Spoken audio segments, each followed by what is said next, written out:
Hey, I'm Red, and today I'm gonna show you how to take that dark bell sound that Goosebumps by Travis Scott has and use it to make better beats of your own. I'll also give you some free loops if you stick to the end. With that said, let's begin. Okay, the first thing I want to show you before you decide if you're gonna take my advice on this is the final melody I came up with using the simple step shown later in this video. If you like the melody, then stick around because I got a bunch of tips for you. Anyways, here's the final melody.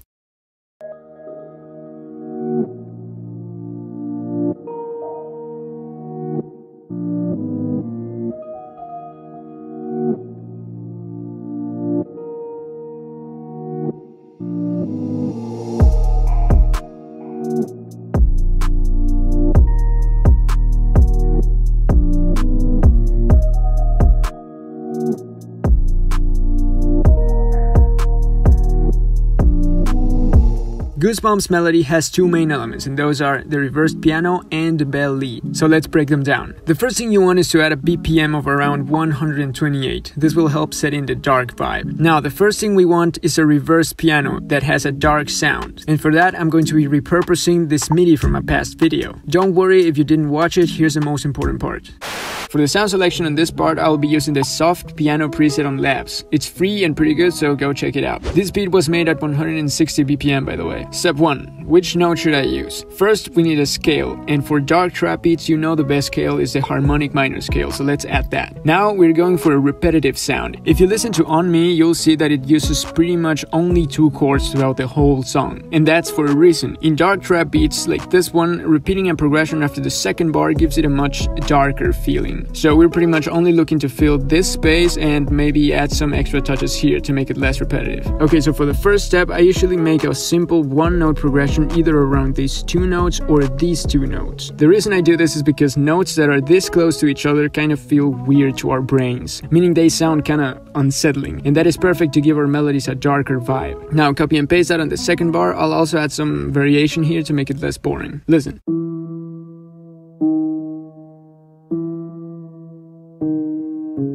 Great, now we have our starting point. Now to make chords out of that, you want to place 2 more notes. Now these notes right here don't necessarily need to be our root notes. That means that they don't have to be the first note of our chords. They could be the 3rd or also the 5th. By the way, very important, a regular chord is made out of 3 notes, a root, a 3rd, and a 5th in this order. Okay, back to the melody. So to find out which combination sounds best, simply experiment like this. So for the first try, this will be the root, and this will be the root as well.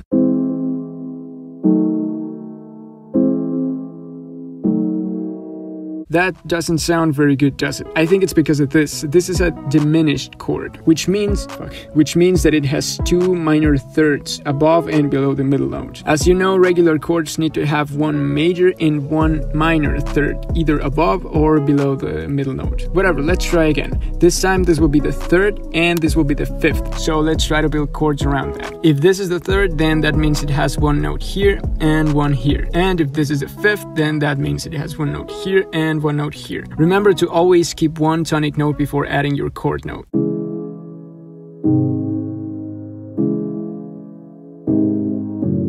That sounds much better. Now, as always, remember to highlight the thirds and bring them up 1 octave.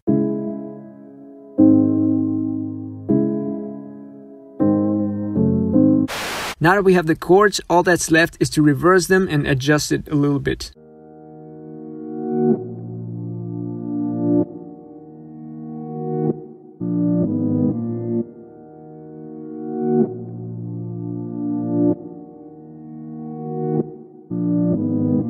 Perfect. Now, to make that a little less boring, I'm going to play the simple 2-note ambient bell progression.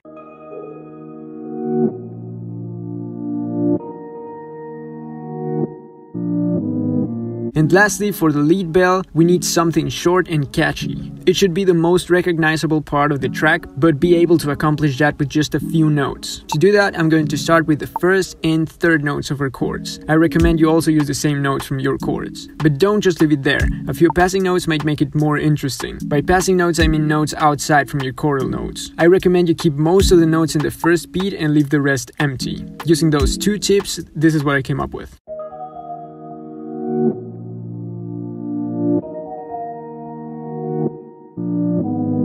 Now let's add some simple drums.